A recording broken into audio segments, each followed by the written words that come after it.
warahmatullahi wabarakatuh. Halo, perkenalkan kami dari kelompok 2 kelas 4A reguler pagi, yang dimana beranggotakan ada Konsa, ada saya Rehani, dan juga ada Sri Wahyuni. Dalam video ini kita akan membahas tentang aplikasi rumput laut di bidang farmasi. Sebelumnya video ini merupakan salah satu tugas farmasi bahari, yang dimana dosen pengampunya itu ialah Ibu Dr. Apoteker Tuti Slamet Magister Sains, Magister Manajemen Kesehatan. Yuk, langsung saja kita membahas ke inti materi. Seperti yang telah kita ketahui, Indonesia merupakan suatu negara tropis yang kaya akan potensi sumber daya alam yang berlimpah. Indonesia juga mempunyai potensi yang baik untuk mengembangkan dan juga memanfaatkan kekayaan lautnya, termasuk rumput laut. Lalu, apa itu rumput laut? Yuk, mari kita simak pembahasan dari Konsa. Sejarah rumput laut. Rumput laut merupakan salah satu komoditas unggulan yang kaya akan nutrisi dan senyawa bioaktif potensial untuk kesehatan manusia. Kandungan serat rumput laut dapat mencapai 30 hingga 40% dari berat keringnya dengan persentase lebih besar pada serat larut air. Kandungan serat larut air pada rumput laut jauh lebih tinggi dibandingkan dengan tumbuhan daratan yang hanya mencapai sekitar 15% dari berat keringnya. Pertumbuhan dan penyebaran rumput laut sangat bergantung dari faktor-faktor oseanografi seperti fisika, kimia, dan pergerakan atau dinamika air laut serta jenis substrat dasarnya. Di Indonesia, rumput laut mulai dikenal sejak ekspedisi Sibolga pada tahun 1899. Rumput laut juga telah dimanfaatkan sebagai makanan dan obat herbal khususnya oleh masyarakat pesisir sejak zaman dahulu. Van Bos melalui ekspedisi laut Sibolga pada tahun 1899 hingga 1900 melaporkan bahwa Indonesia memiliki kurang lebih 555 jenis dari 8.640 spesies rumput laut yang terdapat di dunia. Perkembangan rumput laut. Data Kementerian Kelautan dan Perikanan atau KKP menunjukkan bahwa produksi rumput laut di Indonesia mencapai 9,12 juta ton pada tahun 2021. Produksi rumput laut di Indonesia jumlahnya menurun sebesar 5,87% dibandingkan pada tahun sebelumnya yang sebesar 9,68 juta ton. Sementara itu, nilai produksi rumput laut sebesar 28,48 triliun rupiah pada tahun lalu. Nilai tersebut meningkat sebesar 6,89% dibandingkan pada tahun 2020 yang hanya sebesar 26,65 triliun rupiah. Secara rinci, produksi rumput laut yang berasal dari budidaya tercatat 9,06 juta ton dengan nilai 28,45 triliun sepanjang tahun lalu. Peringkat 5 besar provinsi penghasil rumput laut adalah Sulawesi Selatan, Nusa Tenggara Timur, Kalimantan Utara, Sulawesi Tengah, dan Nusa Tenggara Barat. Pada tahun 2021, Sulawesi Selatan menjadi provinsi yang memproduksi rumput laut terbesar di Indonesia sebanyak 3,79 juta ton. Posisi selanjutnya ditempati oleh Nusa Tenggara Timur dan Nusa Tenggara Barat dengan produksi rumput laut masing-masing sebanyak 1,6 juta ton dan 758 juta ton. Menurut data International Trade Center, pada tahun 2018, ekspor rumput laut Indonesia dalam bentuk bahan mentah menduduki peringkat pertama di dunia, yakni mencapai 205,76 ribu ton. Morfologi dan karakteristik rumput laut. Rumput laut merupakan makro yang hidup di air yang tidak memiliki akar, batang, dan daun sejati, dan pada umumnya hidup di dasar perairan dan menempel pada substrat atau benda lainnya. Fungsi dari akar, batang, dan daun yang tidak dimiliki oleh rumput laut tersebut digantikan dengan talus. Karena tidak memiliki akar dan batang dan daun seperti umumnya pada tanaman, maka rumput laut digolongkan ke dalam tumbuhan tingkat rendah yang disebut Talophyta. Bagian-bagian rumput laut secara umum terdiri dari holdfast, yaitu bagian dasar dari rumput laut yang berfungsi untuk menempel pada substrat, dan talus, yaitu bentuk-bentuk pertumbuhan rumput laut yang menyerupai percabangan. Ciri fisik yang dimiliki spesies ini antaranya adalah talus yang kasar, agak pipih, dan bercabang teratur, yaitu bercabang 2 atau 3, ujung-ujung percabangan ada yang runcing, ada yang tumpul, dan permukaan yang bergerigi atau agak kasar dan berbintik-bintik. Perkembangbiakan rumput laut bisa melalui dua cara, yaitu generatif dan vegetatif. Klasifikasi rumput laut. Klasifikasi berdasarkan percabangan talus. Pengelompokan rumput laut berdasarkan talus dibagi dalam 4 golongan, Yang pertama ada Dicotomus. Kelompok ini merupakan golongan rumput laut yang bercabang dua secara terus-menerus. Yang kedua ada Pinnet. Kelompok ini merupakan golongan rumput laut yang bercabang dua berlawanan sepanjang talus utama. Yang ketiga ada Pectinet. Rumput laut kelompok ini memiliki cabang yang berderet searah pada satu sisi talus utama. Yang keempat ada Verticillet. Rumput laut dengan cabang yang berpusat mengitari aksis atau sumbu utama. Pengelompokan berdasarkan pigmen, klasifikasi rumput laut berdasarkan warnanya dibagi dalam 4 kelompok. Yang pertama ada Chlorophyce, yaitu rumput laut hijau. Yang kedua ada Cynophyce, yaitu rumput laut hijau biru. Yang ketiga ada Phaeophyce, yaitu rumput laut coklat. Dan yang keempat ada Rhodophyce, yaitu rumput laut merah. Warna variatif yang dimiliki oleh rumput laut disebabkan oleh tingkat kandungan pigmennya. Pigmen tersebut menjadikan rumput laut ini terlihat lebih indah. Selain itu, pigmen dari kromofor ini juga berperan sebagai penyerap matahari yang digunakan dalam proses fotosintesis. Komposisi kimia rumput laut. Rumput laut mempunyai komposisi kimia yang berbeda-beda. Perbedaan komposisi kimia rumput laut dipengaruhi oleh beberapa faktor. Beberapa faktor tersebut adalah perbedaan genetik, spesies, habitat tumbuh, umur panen, dan juga kondisi lingkungan komposisi kimia yang terkandung dalam rumput laut, antara lain yaitu yang pertama ada polisakarida. Polisakarida merupakan komponen utama dari rumput laut. 40-65% dari total massa. Kandungan polisakarida yang terkandung dalam rumput laut berfungsi untuk menurunkan kadar lipid dalam darah dan tingkat kolesterol dan memperlancar sistem pencernaan manusia. Yang kedua ada protein. Pada rumput laut jenis coklat, protein yang terkandung di dalamnya berkisar 5-15% dari berat kering. Sedangkan pada rumput laut hijau dan merah berkisar 10-30% dari berat kering. Yang ketiga ada lipid dan asam lemak. Kandungan lipid hanya berkisar 1-5% dari berat kering dan komposisi asam lemak omega 3 dan omega 6. Asam lemak omega 3 dan omega 6 berperan penting dalam mencegah berbagai penyakit, diantaranya yaitu penyempitan pembuluh darah, penyakit tulang, dan diabetes. Yang keempat ada mineral. Dikatakan bahwa mengkonsumsi 8 gram rumput laut akan dapat memenuhi dari 25% kebutuhan harian mineral magnesium, besi, dan kuprum tubuh manusia. Astorga, Espana et al. 2012 menyebutkan bahwa jenis rumput laut merah, hijau, dan rumput laut coklat mengandung mineral yang bervariasi. Yang pertama ada rumput laut merah mengandung mineral kalium yaitu sebanyak 14,1 gram per kilogram dan kalsium sebanyak 3,11 gram atau per kilogram. Kemudian ada rumput laut coklat mengandung mineral kalium sebesar 31,4 gram per kilogram dan kalsium sebanyak 10,3 gram per kilogram. Dan yang terakhir ada rumput laut hijau mengandung mineral kalium sebesar 13,9 gram per kilogram, kemudian kalsium sebesar 7,58 gram per kilogram, magnesium sebesar 15 gram per kilogram, kemudian besi yaitu sebesar 1260 mg per kilogram dan kuprum yaitu sebesar 7,46 mg per kilogram. Kemudian ada vitamin yaitu rumput laut dapat dijadikan salah satu sumber vitamin B yaitu vitamin B12 yang secara khusus bermanfaat untuk pengobatan atau penundaan efek penuaan yaitu anti-aging, chronic fatigue syndrome, dan anemia. Vitamin E yang berperan sebagai antioksidan juga terkandung dalam rumput laut. Kemudian ada polifenol. Polifenol dalam rumput laut memiliki fungsi antioksidan sehingga mampu mencegah berbagai penyakit. Polifenol rumput laut dikenal sebagai fluorotanin. Kandungan tertinggi fluorotanin ditemukan dalam rumput laut coklat yaitu mencapai 5-15% dari berat keringnya. Sekarang kita akan beralih ke jenis rumput laut. Seperti yang sudah teman saya katakan bahwa klasifikasi rumput laut berdasarkan pigmennya terbagi menjadi 4. Yang pertama yaitu rumput laut merah. Rumput laut merah divisi Thaliophyta memiliki sekitar 3.000 jenis. Contohnya Gelidium, Bigartina, Porphyra, Eusema, dan Laurentia. Rumput laut merah dikenal sebagai jenis rumput laut yang banyak memiliki aktivitas biologi karena mengandung senyawa bioaktif sehingga memiliki potensi untuk dikembangkan sebagai bahan nutrasetika.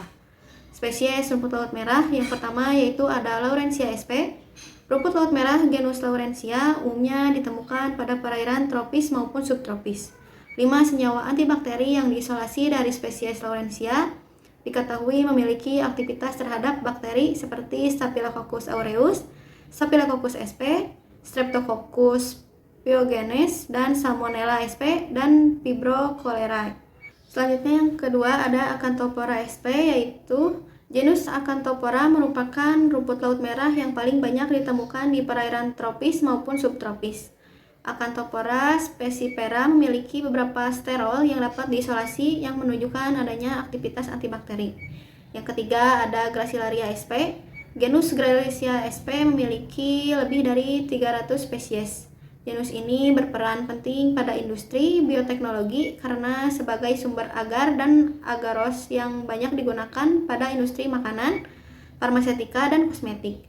Gracilaria sp memiliki metabolit bioaktif yang berfungsi sebagai antibakteri seperti steroid, terpenoid, dan derivat asam eicosanoid. Yang keempat ada Caloepicus ceratus, yaitu Caloepicus ceratus merupakan rumput laut merah yang banyak ditemukan di perairan tropis dan subtropis, terutama di wilayah Asia Tenggara, Pasifik, dan Afrika. Beberapa senyawa yang berhasil diisolasi dari jenis ini memiliki aktivitas sebagai antibakteri, anti fungi, anti kanker, anti malaria, dan anti tuberkular. Yang kelima ada Rhodomela confervoides. Rhodomela confervoides mengandung senyawa bromofenol yang memiliki aktivitas sebagai sitotoksik dan antibakteri. Selanjutnya ada peran rumput laut merah. Yang pertama ada Acanthophora spicifera amuscoides. Manfaatnya pada makanan sebagai sayur, bahan untuk zat pertumbuhan gibberellin dan sitokinin. Kemudian ada Eczema muricatum. Manfaatnya bahan mentah untuk agar-agar, bahan kontrapolusi yaitu timbal dan kadmium. Kemudian yang ketiga ada Eczema sera, manfaatnya sebagai bahan agar-agar, sayuran, dan obat. Yang keempat ada Hypna cervicornis H. divaricate H. musciformis, manfaatnya sebagai bahan agar-agar, kemudian sebagai obat cacing. Dan yang kelima ada Rhodymania palmata, manfaatnya sebagai obat cacing. Kemudian yang kedua ada rumput laut hijau biru. Rumput laut hijau ini disebut rumput laut hijau biru karena berwarna hijau kebiruan. Warna itu diakibatkan oleh warna klorofil dan pigmen biru, yaitu phycocyanin. Rumput laut biru hijau banyak dijumpai di tempat-tempat yang lembab, misalnya di atas tanah, batu tembok, sawah, parit, dan di laut. Jika mengering, koloni rumput laut hijau biru mengelupas seperti kerak. Rumput laut hijau biru biasanya hidup di lingkungan yang sedikit asam hingga basah. Selain hidup bebas, rumput laut hijau biru juga ada yang hidup bersimbiosis dengan organisme lain. Ciri-ciri yang dimiliki oleh rumput laut hijau biru, yang pertama yaitu struktur tubuh terdiri atas satu sel.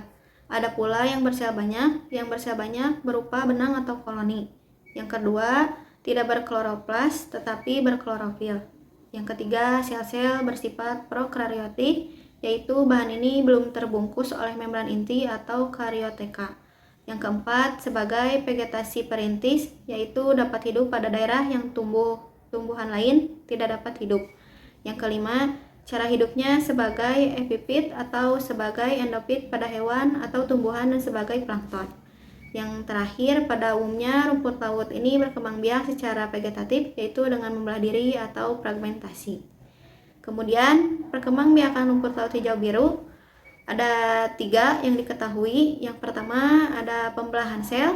Sel membelah 2 bagian yang membentuk sel baru. Sel-sel yang terpisah bisa tetap bergabung membentuk koloni. Contohnya Gleocapsa. Yang kedua ada fragmentasi, yaitu pemutusan sebagai anggota tubuh yang dapat membentuk individu baru. Terjadi pada rumput laut yang berbentuk filamen atau benang. Contohnya Oscillatoria. Yang ketiga ada spora vegetatif. Spora vegetatif yang dimaksud di sini adalah heteroksid. Pada keadaan yang tidak menguntungkan, heteroksid tetap mampu bertahan karena dinding selnya tebal dan banyak mengandung bahan makanan. Setelah lingkungan kembali menguntungkan, heteroksid dapat membentuk filamen baru. Contohnya Chamaecyphon comperficolus. Kemudian ada spesies rumput laut hijau biru. Yang pertama ada Ordo Crocales. Anggota kelompok ini berbentuk tunggal ataupun tanpa spora. Warna biru kehijau-hijauan. Kemudian umumnya rumput laut ini membentuk selaput lendir pada cadas atau tembok yang basah. Setelah pembelahan sel-sel tetap bergandengan dengan peralatan lendir, dengan demikian terbentuk kelompok-kelompok atau koloni. Contoh spesialis dari ordo Crocales adalah Crocus dan Gleocapsa. Crocus yaitu organisme uniseluler atau berkelompok dalam bentuk agregat dari 2 atau 4 sel. Hasil pembelahan sel dari Crocus berbentuk setengah bola. Kemudian Gleocapsa berbentuk bulat memanjang dan dikelilingi oleh membran dengan beberapa generasi sel yang terdapat di dalamnya. Membran kadang-kadang ada yang berpigmen. Gleocapsa terdapat pada bantuan yang lembab atau pada air. Kemudian yang kedua ada ordo Chamaecyphonales, rumput laut bersel tunggal atau merupakan koloni berbentuk benang yang mempunyai spora. Benang-benang itu dapat terputus-putus yang dinamakan harmogenium yang dapat merayap dan merupakan koloni baru. Prosesnya disebut fragmentasi. Yang ketiga ada ordo Harmogenesis. Sel-selnya merupakan koloni berbentuk benang-benang, melekat pada substratnya, tidak bercabang, jarang mempunyai percabangan sejati, lebih sering mempunyai percabangan semu. Benang-benang itu selalu dapat membentuk harmogenium, contohnya Oscillatoria, Nostocomun, Anabena, Spirulina, dan Trifolia. Kemudian selanjutnya ada peranan rumput laut hijau dan biru. Yang pertama, rumput laut hijau biru dapat merugikan. Beberapa rumput laut hijau biru yang hidup di air ada yang mengeluarkan racun. Racun terlarut di dalam air dapat meracuni organisme yang meminumnya. Sifat merugikan lainnya adalah rumput laut ini dapat tumbuh di batu dan tembok sehingga tembok akan mudah lapuk. Yang kedua, rumput laut hijau dapat menguntungkan, yaitu sebagai pengikat nitrogen bebas. Contohnya yang dapat mengikat adalah Nostoc, Gleocapsa, dan Anabena yang mampu menangkap nitrogen di udara. Kemudian sebagai bahan makanan misalnya Spirulina yang mengandung protein cukup tinggi. Rumput laut hijau. Rumput laut hijau merupakan jenis rumput laut dari kelas Chlorophyceae yang umumnya memiliki ciri-ciri. Yang pertama adalah berwarna hijau, yang kedua adalah talus berbentuk lembaran yang disebut Ulvalactuca, batangan atau disebut Caulerpa Corynopora atau bulatan yang disebut Caulerpa sertlarioides yang bersifat lunak dan keras, atau Siphonomus yang terdiri dari uniselular atau multiselular. Yang ketiga adalah mengandung pigmen fotosintetik, klorofil A dan B, karoten, xanthofil, dan lutein. Klasifikasi rumput laut hijau. Caulerpa sp merupakan salah satu jenis rumput laut dari kelas Chlorophyceae yang mempunyai kandungan gizi yang cukup tinggi, antara lain adalah protein sebesar 10,7% dan karbohidrat sebanyak 27,2%, sedangkan lemaknya bersifat fluktuatif yaitu sebesar 0,3%, kandungan air antara 16 hingga 20%, serta kandungan serat kasar berkisar antara 4,4 hingga 15,5%. Caulerpa sp merupakan salah satu jenis rumput laut yang mempunyai kesamaan komposisi pigmen dengan tumbuhan tingkat tinggi. Jenis rumput laut yang termasuk dalam kelompok rumput laut hijau memiliki pigmen fotosintetik yaitu klorofil A dan B dengan jumlah yang melimpah. Selain pigmen utama yang berupa klorofil, rumput laut hijau juga memiliki beberapa pigmen aksesoris yaitu karotenoid. Karotenoid utama pada rumput laut hijau diantaranya adalah beta-karoten, lutein, violaxanthin, anteraxanthin, zeaxanthin, dan neoxanthin. Hasil penelitian menunjukkan adanya komposisi pigmen pada rumput laut hijau yaitu klorofil A 26,817%, klorofil B 12,906%, turunan klorofil A 11,206%, turunan klorofil B 7,525%, serta xanthofil 41,546%. Jenis yang terakhir ialah ada rumput laut coklat. Menurut Wayne et al. Pada tahun 2016, rumput laut coklat merupakan salah satu sumber daya yang tumbuh di dataran terumbu karang. Beberapa jenis rumput laut ini diantaranya ialah ada Padina, Sargassum, dan juga Turbinaria. Rumput laut coklat mengandung karbohidrat sebanyak 54,3 sampai 73,8%, protein 0,3 sampai 5,9%, lalu ada vitamin yaitu vitamin B1, B2, B6, B16, vitamin C dan juga niacin, serta mengandung mineral seperti kalsium, sodium, magnesium, potasium, yodium dan juga besi. Nah, rumput laut coklat juga memiliki kadar logam yaitu sebesar 0,002 sampai 0,004. Rumput laut coklat atau POPC didominasi oleh pigmen bernama xanthophyll. Pigmen ini yang bertanggung jawab atas terbentuknya warna coklat pada rumput laut jenis ini. Namun selain mengandung xanthophyll, rumput laut ini juga mengandung atau memiliki pigmen lain seperti ada klorofil dan juga ada karotin. Tapi memang jumlahnya tidak dominan sehingga tidak terlihat dalam bentuk warna. Rumput laut coklat ini memiliki bentuk serupa helaian benang dan juga ada lembaran. Lalu sekarang kita akan membahas tentang salah satu spesies yang termasuk ke dalam rumput laut coklat ini, yaitu ada Sargassum. Sargassum adalah salah satu genus dari kelompok rumput laut coklat yang merupakan genera terbesar dari famili Sargassaceae. Bagian atas tanaman ini menyerupai semak yang dimana berbentuk simetris bilateral atau radial, serta dilengkapi bagian sisinya itu ada pertumbuhan. Sargassum ini memiliki talus berbentuk batang, cabang, daun dan juga mempunyai gelembung udara atau disebut dengan bladder. Pada anggota Sargassaceae yang lebih rendah tingkatannya, gelembung udaranya itu mungkin berkembang seperti daun, namun sebaliknya kadang daunnya itu ditempati oleh gelembung udara sehingga dapat dikatakan bahwa gelembung udara homolog dengan daun. Sargassum juga merupakan rumput laut coklat yang terdiri dari kurang lebih ada 400 jenis di dunia. Menurut Chandranegoro et al. Pada tahun 1989, Sargassum biasanya dicirikan oleh 3 sifat, yaitu yang pertama, adanya pigmen coklat yang menutupi warna hijau, lalu yang kedua, hasil fotosintesis terhimpun dalam bentuk laminaran, dan yang ketiga, alginat serta adanya flagel. Dan Sargassum ini tersebar luas di Indonesia, serta tumbuh di perairan yang terlindung maupun yang berombak besar pada habitat batu. Lalu apa sih peran rumput laut coklat? Salah satu spesiesnya yaitu ada Sargassum sp, telah lama ini dimanfaatkan sebagai bahan makanan dan juga obat. Salah satunya ialah berguna juga sebagai sumber gizi. Namun sekarang saya akan membahas satu persatu dari spesiesnya dan juga beserta manfaatnya.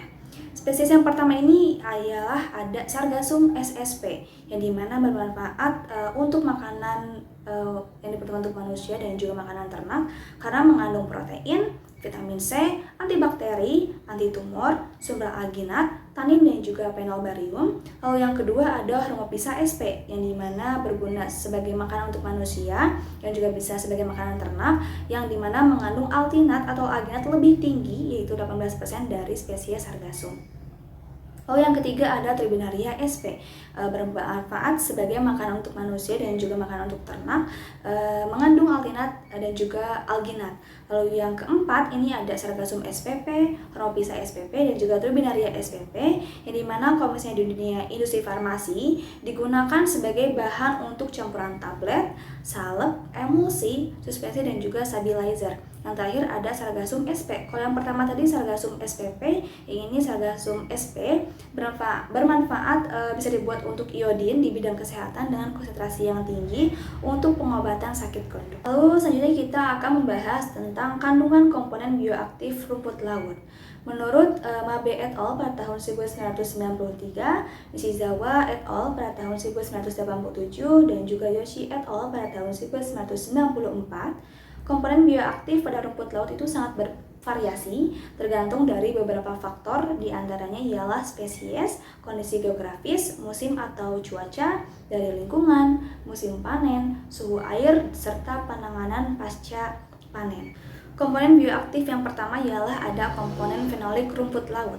Senyawa fenolik termasuk salah satu senyawa penting yang tergolong ke dalam senyawa antioksidan alami. Salah satu contohnya ialah ada fluorotanin. Fluorotanin ini merupakan senyawa polifenol yang dimana berupa turunan dari tanin yang hanya terdapat pada rumput laut coklat dan konsentrasinya itu mencapai 25% dari berat kering. Terdapat bermacam jenis fluorotanin, diantaranya ialah ada fuhalol, ada fluoretol, ada hidroksifluoretol, ada ekol, ada biokol dan juga lain-lain. Komponen yang kedua ialah ada natural pigment atau pigmen alami. Jenis pigmen alami yang utama itu terdapat pada rumput laut terbagi menjadi 3 kelas senyawa, yaitu ada klorofil, ada karotenoid, dan juga ada picobilproteins. Komponen bioaktif yang ketiga ialah ada bioaktif polisakarida. Polisakarida pada rumput laut tersusun dari hidrokoloid, penyusun dinding sel, dan juga bahan pengisi ruang antara sel. Polisakarida ini utamanya telah diteliti mempunyai aktivitas biologis atau bersifat bioaktif. Dalam rumput laut ialah ada polisakarida sulfat. Polisakarida sulfat yang terdapat pada rumput laut coklat ini diantaranya ialah ada laminaran, ada alginat, dan juga ada fukan.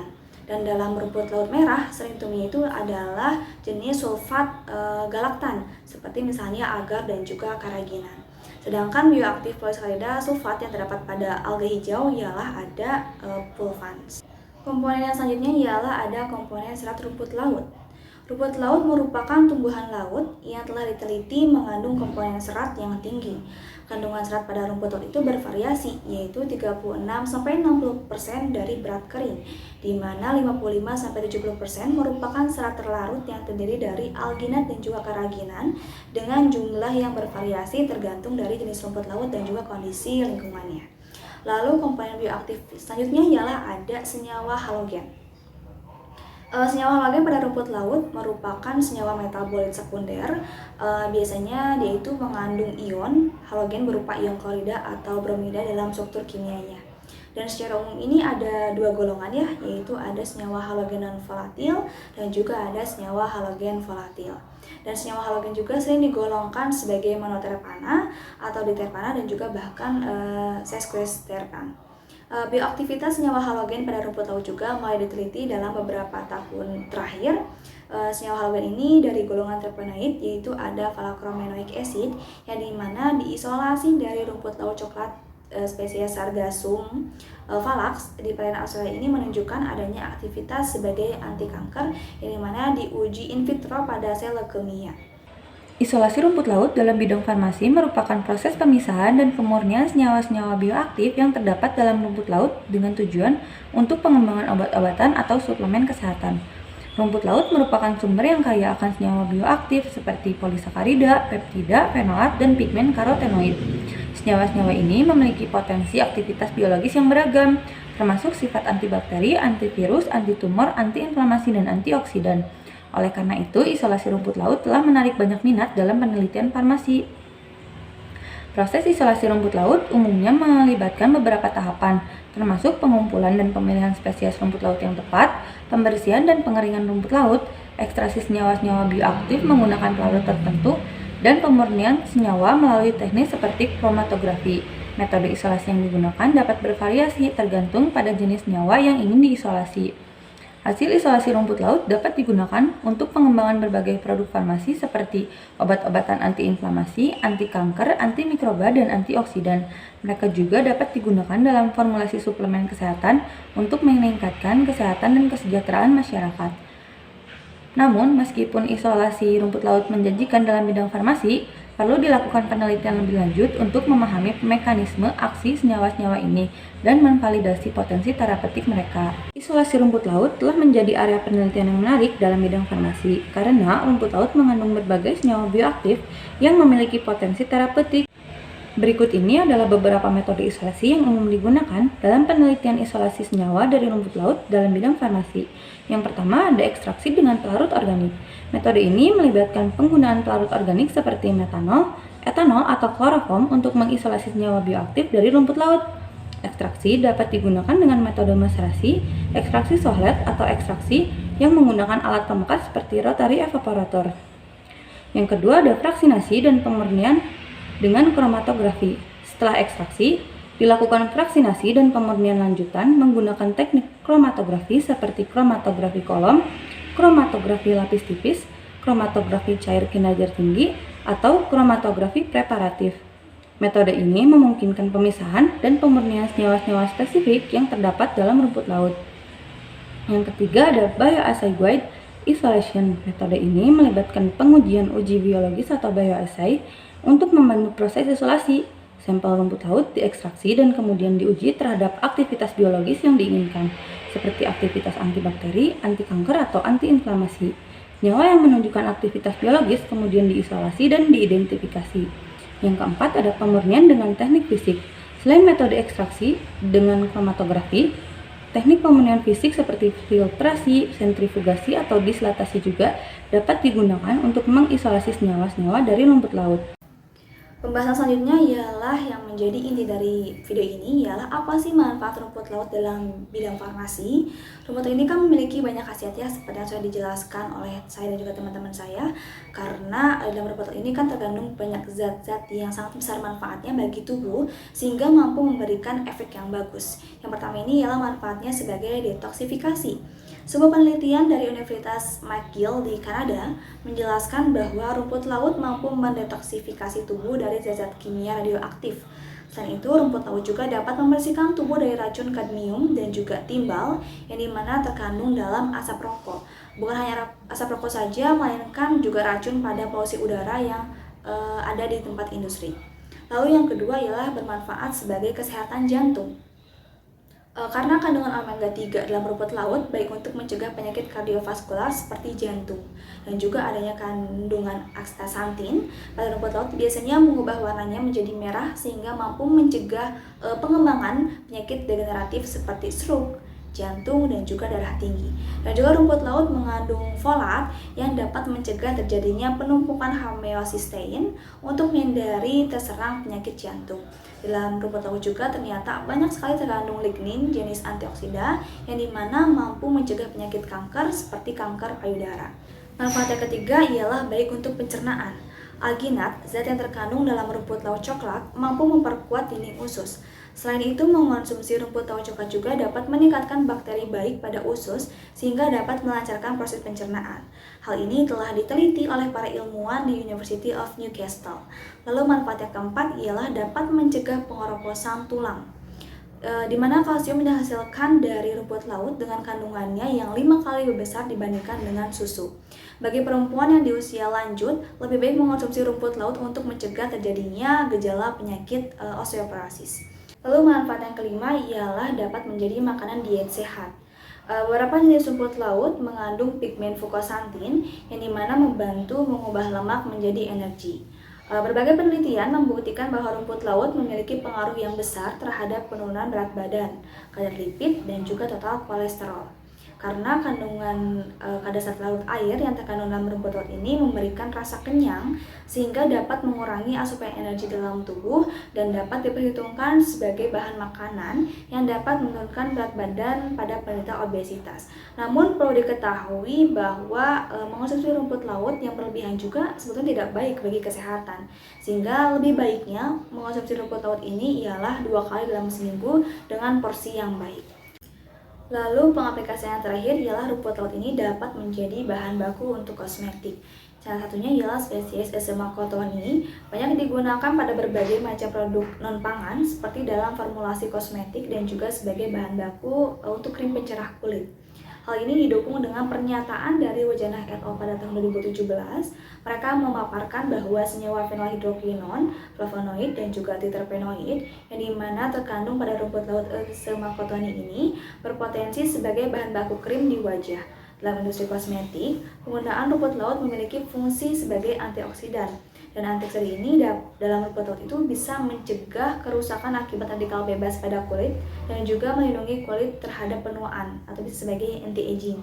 Rumput laut juga kaya akan vitamin B dan juga antiinflamasi yang dimana dapat menghidrasi kulit, yaitu dengan memberikan kelembaban yang alami, campuran vitamin, mineral, asam lemak, serta antioksidan yang dimana bermanfaat bagi tubuh dan juga kulit. Baik, itulah pemaparan dari kami terkait aplikasi rumput laut di bidang farmasi. Kesimpulannya ialah secara umum rumput laut itu terdiri dari 4 jenis, yaitu ada rumput laut hijau, merah, coklat, dan juga hijau biru. Dan keempat jenis rumput laut tersebut memiliki banyak spesies dan mempunyai manfaat yang berbeda-beda. Namun salah satu senyawa yang berperan sebagai antioksidan dari rumput laut yaitu ada senyawa fenolik. Senyawa ini merupakan kelompok senyawa terbesar yang berperan sebagai antioksidan alami dan banyak terdapat pada hampir semua jenis rumput laut. Sedangkan komponen utamanya ialah ada polisakarida, dan tentunya kandungan polisakarida ini memiliki banyak sekali khasiat. Seperti yang telah kita ketahui bersama, bahwa rumput laut merupakan sumber daya yang berpotensi untuk dimanfaatkan di berbagai aspek kehidupan, khususnya ialah bisa di aspek kesehatan dan dalam bidang farmasi. Di antaranya ialah dapat menjadi obat dari berbagai penyakit, bisa sebagai makanan sehat yang berhasil menurunkan berat badan, ataupun bisa dibuat sebagai bahan baku untuk kosmetik. Dan tentunya setelah mengetahui manfaat dari rumput laut dalam kesehatan atau dalam bidang farmasi, semoga masyarakat akan semakin terbuka pikirannya untuk mengembangkan potensi rumput laut ini. Karena akan sangat disayangkan sekali, Indonesia ini kan memiliki kekayaan laut yang melimpah ya, dan juga bermanfaat bagi kesehatan, namun masyarakatnya tidak sehat dan juga miskin karena tidak mengetahui pemanfaatan dari sumber kekayaan itu. Sekian yang dapat kami sampaikan, semoga video ini dapat bermanfaat dan juga dapat dipahami oleh kalian yang menonton video ini. Dan mohon maaf sekali apabila ada kekurangan. Saya ucapkan terima kasih bagi kalian yang telah menonton video ini dari awal sampai dengan akhir. Semoga sehat selalu. Wassalamualaikum warahmatullahi wabarakatuh.